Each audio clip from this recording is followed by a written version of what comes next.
Good morning. ಇವತ್ತು 2ನೇ ತರಗತಿಯ ಸತ್ಯವಂತ ಬಾಲಕನ ಗದ್ಯನ ಮಾಡ್ತಾಯಿದ್ದೀನಿ. ಪಾಠಪೂರ್ವ ಚಟುವಟಿಕೆ. ಚಿತ್ರದಲ್ಲಿರೋ ವ್ಯಕ್ತಿಗಳನ್ನು ಗುರುತಿಸಿ ಖಾಲಿ ಜಾಗದಲ್ಲಿ ಅವರ ಹೆಸರನ್ನು ಬರೆಯಿರಿ. ನಿಮ್ಗೆ ಇವರೆಲ್ಲರೂ ಗೊತ್ತಿರ್ತಾರಲ್ವಾ, ನೀವೇನು ಮಾಡಬೇಕು, ಕೆಳಗಡೆ ಜಾಗ ಕೊಟ್ಟಿದ್ದಾರೆ ನೋಡಿ, ಅಂದರೆ ಲೈನ್ ಹಾಕಿದ್ದಾರಲ್ಲ, ಅಲ್ಲಿ ನೀವು ಅವರ ಹೆಸರನ್ನೆಲ್ಲ ಬರೀಬೇಕು. ಓಕೆ, ನೆಕ್ಸ್ಟ್ ಓದಿ ತಿಳಿಯಿರಿ ಅಂತ ಇದೆ. ಸುಳಿವು ಅಂದರೆ ಗುರುತು, ಸದ್ದು ಮೀನ್ಸ್ ಶಬ್ದ, ಮೌನ ಅಂದರೆ ಮಾತಾಡದೇ ಇರುವುದು, ಪರಿಶೀಲಿಸು ಅಂದರೆ ಪರೀಕ್ಷಿಸು, ಆಶ್ಚರ್ಯ ಅಚ್ಚರಿ, ಅರಸು ಆಶೀರ್ವದಿಸು, ಗೌರವ ಮರ್ಯಾದೆ, ಜಾಗೃತಿ ಎಚ್ಚರ ಮೂಡಿಸು, ಮನೋಭಾವ ಮನಸ್ಸಿನ ಭಾವನೆ ಅಲ್ವಾ. ನೆಕ್ಸ್ಟು ಪಾಠ ನೋಡ್ಕೊಳ್ಳಿ. ಗುರುಗಳು ತರಗತಿಗೆ ಬರುವುದನ್ನು ಕಂಡರು.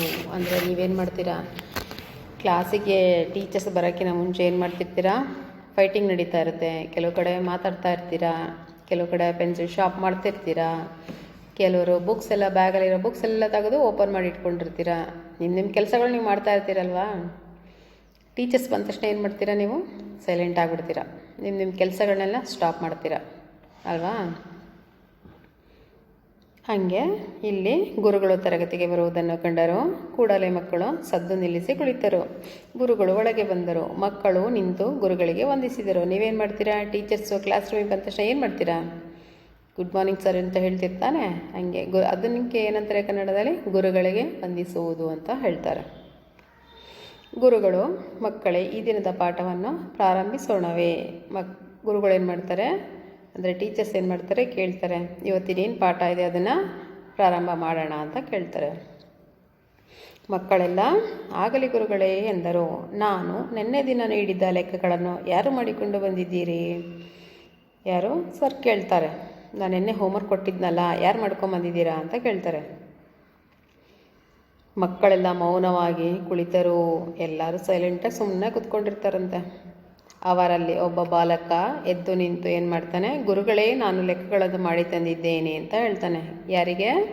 ಗುರುಗಳಿಗೆ ಹೇಳ್ತಾನೆ. ಸರ್ ನಾನು ಇವತ್ತಿನ ನಿನ್ನೆ ಕೊಟ್ಟಿದ್ರಲ್ಲ ಹೋಮ್ವರ್ಕು, ಅದನ್ನು ಮಾಡ್ಕೊಂಬಂದಿದ್ದೀನಿ ಅಂತ ಹೇಳ್ತಾನೆ. ಗುರುಗಳು ಆ ಹುಡುಗ ಮಾಡಿ ತಂದಿರುವ ಲೆಕ್ಕಗಳನ್ನು ಪರಿಶೀಲಿಸಿದರು. ಎಲ್ಲವೂ ಸರಿಯಾಗಿದ್ದವು. ಗುರುಗಳು ಏನು ಮಾಡ್ತಾರೆ, ಹೋಮ್ವರ್ಕ್ ಚೆಕ್ ಮಾಡ್ತಾರೆ, ಎಲ್ಲವೂ ಕರೆಕ್ಟಾಗಿರುತ್ತೆ. ಅವರಿಗೆ ವಿದ್ಯಾರ್ಥಿಯ ಮೇಲೆ ಅಭಿಮಾನ ಮೂಡಿತು.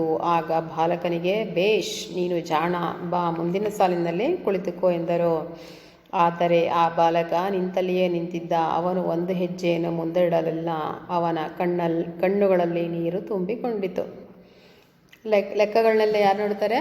ಸರ್ ನೋಡ್ತಾರೆ. ಎಲ್ಲ ಲೆಕ್ಕಗಳು ಕರೆಕ್ಟಾಗಿರ್ತವೆ. ಅವಾಗ ಏನಾಗುತ್ತೆ, ಗುರುಗಳಿಗೆ ಸಂತೋಷ ಆಗುತ್ತೆ, ಎಷ್ಟು ಚೆನ್ನಾಗಿ ಮಾಡ್ಕೊಂಬಂದಿದ್ದಾನಲ್ಲ ಅಂತ ಅನಿಸುತ್ತೆ ಗುರುಗಳಿಗೆ. ಅದಕ್ಕೆ ನೀನು ತುಂಬ ಜಾಣ ಇದೆಯಾ, ಬಾ ಮುಂದಿನ ಬೆಂಚಿನಲ್ಲಿ ಕುತ್ಕೋಬಾ ಅಂತ ಕರೀತಾರೆ. ಆಗ ಬಾಲಕ ಏನು ಮಾಡ್ತಾನೆ, ಬರೋದೇ ಇಲ್ಲ. ಅವನು ಎಲ್ಲಿ ನಿಂತಿರ್ತಾನೋ ಅಲ್ಲೇ ನಿಂತಿರ್ತಾನೆ. ಆವಾಗ ಅವನ ಕಣ್ಣಲ್ಲೆಲ್ಲ ನೀರು ತುಂಬಿಕೊಂಡಿರುತ್ತೆ. ಅದನ್ನು ನೋಡಿ ಏನು ಮಾಡ್ತಾರೆ, ಗುರುಗಳಿಗೆ ಆಶ್ಚರ್ಯ ಆಗುತ್ತೆ, ಯಾಕೆ ಇವನು ಅಳ್ತಾ ಇದ್ದಾನಲ್ಲ ಅಂತ.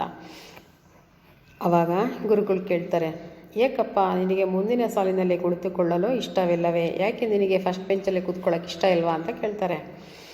ಎಂದು ಕೇಳಿದರು. ಆ ಬಾಲಕನಿಗೆ ಸುಳ್ಳು ಹೇಳಲು ಮನಸ್ಸು ಬರಲಿಲ್ಲ. ನೋಡ್ರಿ, ಅವನು ಸಣ್ಣ ಬಾಲಕ ಅಂದರೆ ಸಣ್ಣ ಹುಡುಗ. ಇನ್ನು ಅವ್ನಿಗೆ ಇವಾಗಲೇ ಸುಳ್ಳು ಹೇಳಬಾರ್ದು ಅನ್ನೋದು ಅವ್ರ ಮನಸ್ಸಲ್ಲೇ ಇದೆ ಅಲ್ವಾ.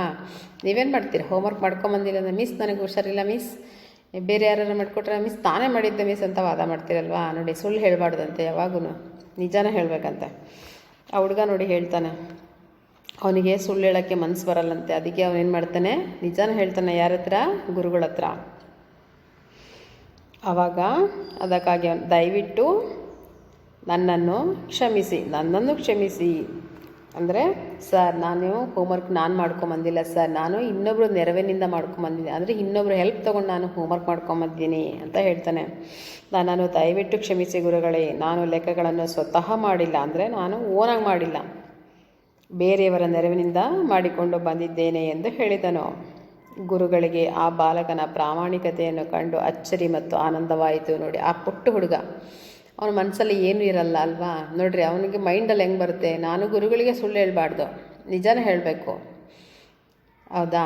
ಅವನೇನು ಮಾಡ್ತಾನೆ, ಅವನು ಯಾರ ಹತ್ರ ಹೆಲ್ಪ್ ತೊಗೊಂಡು ಮಾಡ್ಕೊಂಬಂದಿದ್ದ ಅದನ್ನು ಕ್ಲೀನಾಗಿ ಯಾರ ಹತ್ರ ಹೇಳ್ತಾನೆ, ಸರ್ ಹತ್ರ ಹೇಳ್ತಾನೆ. ಸರ್ ನಾನು ಓನಾಗಿ ಮಾಡ್ಕೊಂಬಂದಿಲ್ಲ ಸರ್, ಸ್ವತಃ ನಾನೇ ಮಾಡಿಲ್ಲ ಸರ್, ಇನ್ನೊಬ್ರದ್ದು ಹೆಲ್ಪ್ ತೊಗೊಂಡು ನಾನೇನು ಮಾಡಿದ್ದೀನಿ, ಲೆಕ್ಕ ಮಾಡ್ಕೊಂಬಂದಿದ್ದೀನಿ ಸರ್ ಅಂತ ಹೇಳ್ತಾನೆ. ಆವಾಗ ಗುರುಗಳಿಗೆ ಏನಾಗುತ್ತೆ, ಸಂತೋಷ ಆಗುತ್ತೆ. ನೋಡಿ ಪುಟ್ಟ ಬಾಲಕ ಇವನು ಎಷ್ಟು ನಿಜ ಹೇಳ್ತಾ ಇದ್ದಾನಲ್ಲ ಅಂತ ಏನಾಗುತ್ತೆ, ಅಚ್ಚರಿನೂ ಆಗುತ್ತೆ ಮತ್ತು ಆನಂದನೂ ಆಗುತ್ತೆ. ಬಾಲಕನಿಗೆ, ಮಗು ನೀನು ಸತ್ಯವನ್ನೇ ಹೇಳಿದ್ದೀಯಾ, ನನಗೆ ತುಂಬ ಮೆಚ್ಚುಗೆ ಆಯಿತು. ಇದೇ ಗುಣವನ್ನು ಸದಾಕಾಲ ಕಾಪಾಡಿಕೋ, ಜೀವನದಲ್ಲಿ ನೀನು ದೊಡ್ಡ ವ್ಯಕ್ತಿಯಾಗುತ್ತೀಯಾ ಎಂದು ಹರಸಿದ್ದರು. ನೋಡಿ ಗುರುಗಳಿಗೆ ಎಷ್ಟು ಸಂತೋಷ ಆಗುತ್ತೆ ಅಂದರೆ ಅವ್ರು ಹೇಳ್ತಾರೆ ಗುರುಗಳಿಗೆ, ಯಾರಿಗೆ, ವಿದ್ಯಾರ್ಥಿಗೆ ಹೇಳ್ತಾರೆ ಗುರುಗಳು, ನೀನು ಇಷ್ಟು ಸಣ್ಣ ವಯಸ್ಸಲ್ಲೇ ಎಷ್ಟು ನಿಜವನ್ನು ಹೇಳ್ತಿದೀಯ ನೀನು, ಇದನ್ನು ಹೀಗೆ ಮುಂದುವರಿಸು, ನೀನು ಮುಂದೆ ತುಂಬ ದೊಡ್ಡ ವ್ಯಕ್ತಿ ಆಗ್ತೀಯಾ ಅಂತ ಹರಿಸ್ತಾರೆ. ಎಲ್ಲರಿಗೂ ತಿಳಿಯುವಂತೆ ತಾವೇ ಲೆಕ್ಕ ಮಾಡಿ ತೋರಿಸಿದರು. ಮಕ್ಕಳಿಗೆ ಸಂತೋಷವಾಯಿತು. ನೋಡಿ ಎಲ್ಲರಿಗೂ ಏನು ಮಾಡ್ತಾರೆ, ಸರ್ ಏನು ಮಾಡ್ತಾರೆ, ಬೋರ್ಡಲ್ಲಿ ಮಿಕ್ಕಿದವ್ರು ಯಾರು ಮಾಡ್ಕೊಂಬಂದಿರಲ್ಲಲ್ವಾ, ಅದಕ್ಕೆ ಅವ್ರೇನು ಮಾಡ್ತಾರೆ, ಬೋರ್ಡಲ್ಲಿ ಲೆಕ್ಕಗಳನ್ನೆಲ್ಲ ಹಾಕ್ಕೊಂಡು ಮಾಡಿ ತೋರಿಸ್ತಾರೆ. ಮಕ್ಕಳಿಗೆಲ್ಲ ಏನಾಗುತ್ತೆ, ಖುಷಿಯಾಗುತ್ತೆ. ಮುಂದೆ ಗುರುಗಳ ಮಾತು ಸತ್ಯವಾಯಿತು. ನೋಡಿ ಹಿಂದೆ ಅವ್ನು ಸಣ್ಣವನಿದ್ದಾಗ ಹರಿಸಿರ್ತಾರಲ್ಲ ಗುರುಗಳು, ಅದೇನಾಗುತ್ತೆ, ಮುಂದೆ ಬೆಳೀತಾ ಬೆಳೀತಾ ಬೆಳೀತಾ ಏನಾಗುತ್ತೆ, ಆ ಗುರುಗಳ ಮಾತು ನಿಜ ಆಗುತ್ತೆ, ಸತ್ಯವಾಗುತ್ತೆ. ಆ ಸತ್ಯವಂತ ಬಾಲಕನೇ ಗೋಪಾಲಕೃಷ್ಣ ಗೋಖಲೆ. ನೋಡು ಆ ಸತ್ಯವಂತ ಬಾಲಕನ ಹೆಸರೇನು, ಗೋಪಾಲಕೃಷ್ಣ ಗೋಖಲೆ. ಇವರನ್ನು ಮಹಾತ್ಮ ಗಾಂಧೀಜಿಯವರು ತಮ್ಮ ರಾಜಕೀಯ ಗುರುಗಳೆಂದು ಸ್ವೀಕರಿಸಿದ್ದರು. ನೋಡ್ರಿ, ಅಂಥ ಮಹಾತ್ಮ ಗಾಂಧೀಜಿ ಸತ್ಯಗೂ ಇವ್ರನ್ನ ರಾಜಕೀಯ ಗುರುಗಳು ಅಂತ ಒಪ್ಕೊಂಡಿರ್ತಾರಂತೆ. ಗೋಖಲೆಯವರು ಸ್ವತಂತ್ರ ಹೋರಾಟದಲ್ಲಿ ಸಕ್ರಿಯವಾಗಿ ಭಾಗವಹಿಸಿದ್ದರು. ಅಂದರೆ ಗೋಖಲೆಯವರು ಸ್ವತಂತ್ರ ಹೋರಾಟದಲ್ಲಿ ಭಾಗವಹಿಸಿದ್ರಂತೆ. ಇವರು ಮಹಿಳೆಯರಿಗೂ ಶಿಕ್ಷಣ ಬೇಕೆಂದು ಹೇಳಿದರು ಅಲ್ವಾ, ಅಂದರೆ ಹೆಣ್ಮಕ್ಳಿಗೂ ಶಿಕ್ಷಣ ಬೇಕು ಅಂತ ಹೇಳಿರ್ತಾರೆ. ಶಿಕ್ಷಣದ ಮೂಲಕ ಜನರಲ್ಲಿ ರಾಜಕೀಯ ಜಾಗೃತಿ ಮೂಡಿಸಿದರು. ಶಿಕ್ಷಣ ಅಂದರೆ ಎಜುಕೇಷನ್ ಇಲ್ಲ ಅಂದರೆ, ಈಗ ದಡ್ರಿಗೆ ನಾವು ಏನು ಹೇಳಿದ್ರು ಬೇಗ ತಿಳ್ಕೊಳ್ಳಲ್ಲಲ್ವ, ಅದೇ ಓದಿದರಿಗೆ ಏನಾದರೂ ಹೇಳಿದ್ರೆ ಏನಾಗುತ್ತೆ, ಬೇಗ ಅರ್ಥ ಮಾಡ್ಕೊಳ್ತಾರೆ. ಅದಕ್ಕೆ ಅವ್ರೇನು ಹೇಳ್ತಾರೆ, ಹೆಣ್ಮಕ್ಳಿಗೂ ಸತಿಗೂ ಶಿಕ್ಷಣ ಬೇಕು, ಆ ಶಿಕ್ಷಣದ ಮೂಲಕ ನಾವೇನು ಮಾಡಬೇಕು, ಜನರಲ್ಲಿ ಜಾಗೃತಿನ ಮೂಡಿಸ್ಬೋದು ಅಂತ ಹೇಳಿರ್ತಾರೆ. ನಾವೆಲ್ಲರೂ ಭಾರತ ದೇಶದ ಪ್ರಜೆಗಳು ಎನ್ನುವ ಮನೋಭಾವನೆಯನ್ನು ಬೆಳೆಸಿದ್ದರು. ಅಂದರೆ ನಮ್ಮ ದೇಶದಲ್ಲಿ ಏನು ಪ್ರಜೆಗಳಂದರೆ ಜನಗಳಿದ್ದಾರಲ್ಲ, ಅವ್ರಿಗೆಲ್ಲ ಏನು ಮಾಡಬೇಕು, ನಾವೆಲ್ಲ ಭಾರತ ದೇಶದ ಪ್ರಜೆಗಳು ಅನ್ನೋ ಮನೋಭಾವನೆಯನ್ನು ಇವರು ಬೆಳೆಸ್ತಾರೆ. ನೋಡಿ ಈ ಪಾಠದ ಇದೇನು ಅಂದರೆ, ಬೆಳೆಯುವ ಸಿರಿ ಮೊಳಕೆಯಲ್ಲಿ. ನೋಡಿ ಬೆಳೆಯುವ ಸಿರಿ ಮೊಳಕೆಯಲ್ಲಿ ಅಂದರೆ ಅವ್ನು ಪುಟ್ಟ ಬಾಲಕ ಆದರೆ ಅವನು ಏನು ಮಾಡ್ತಾನೆ, ಸತ್ಯವನ್ನು ಹೇಳ್ತಾನೆ. ಆ ಸತ್ಯವನ್ನು ನೋಡಿ ಗುರುಗಳು ಏನು ಮಾಡ್ತಾರೆ, ನೀನು ಮುಂದೆ ತುಂಬ ದೊಡ್ಡ ವ್ಯಕ್ತಿ ಆಗ್ತೀಯಾ ಅಂತ ಹೇಳ್ತಾರೆ. ಅದು ಏನಾಗುತ್ತೆ, ಕೊನೆಗೆ ನಿಜ ಆಗುತ್ತೆ. ಹೌದಾ, ಅವ್ರು ಯಾರು, ಗೋಪಾಲಕೃಷ್ಣ ಗೋಖಲೆ. ನೆಕ್ಸ್ಟ್ ಇಲ್ಲಿ ಪದಗಳನ್ನ ಕೊಟ್ಟಿದ್ದಾರೆ ನೋಡಿ, ಓದಿದ ಪದಗಳು ಇವುಗಳನ್ನು ಸ್ಪಷ್ಟವಾಗಿ ಉಚ್ಚರಿಸಿ ಅಂತ ಇದೆ. ಗುರು ಸತ್ಯವಂತ, ರಾಜಕೀಯ, ಪ್ರಾಮಾಣಿಕತೆ, ಜಾಣ, ಹೆಜ್ಜೆ, ವಂದಿಸು, ಮೌನ, ಹೋರಾಟ, ಆನಂದ, ಅರಸು, ಇಷ್ಟ, ಸ್ವತಃ, ಅಭಿಮಾನ, ಶಿಕ್ಷಣ, ಕ್ಷಮಿಸಿ, ಮಹಾತ್ಮ, ಸ್ವಾತಂತ್ರ್ಯ, ಅಚ್ಚರಿ, ಜಾಗೃತಿ, ಆಶ್ಚರ್ಯ, ದಯವಿಟ್ಟು ಪರಿಶೀಲಿಸು, ಸಕ್ರಿಯ ಮನೋಭಾವ. ಪಾಠ ಅರ್ಥ ಆಯ್ತಾ? ನೋಡಿ ನೀವು ಇನ್ಮೇಲೆ ಯಾವತ್ತು ಸುಳ್ಳು ಹೇಳೋದನ್ನು ಅಭ್ಯಾಸ ಮಾಡಬೇಡಿ, ನಿಜ ಏನಿದೆ ಅದನ್ನು ಹೇಳಿ. Okay, thank you. ಈ ಪದಗಳಿದಾವಲ್ಲ ಅವನ್ನೆಲ್ಲ ಕೂತ್ಕೊಂಡು ಪಾಠ ನೋಡಿದ ಮೇಲೆ ಕೂತ್ಕೊಂಡೆಲ್ಲ 5 ಟೈಮ್ ಬರೆದು ಅಭ್ಯಾಸ ಮಾಡಬೇಕು. Okay, thank you.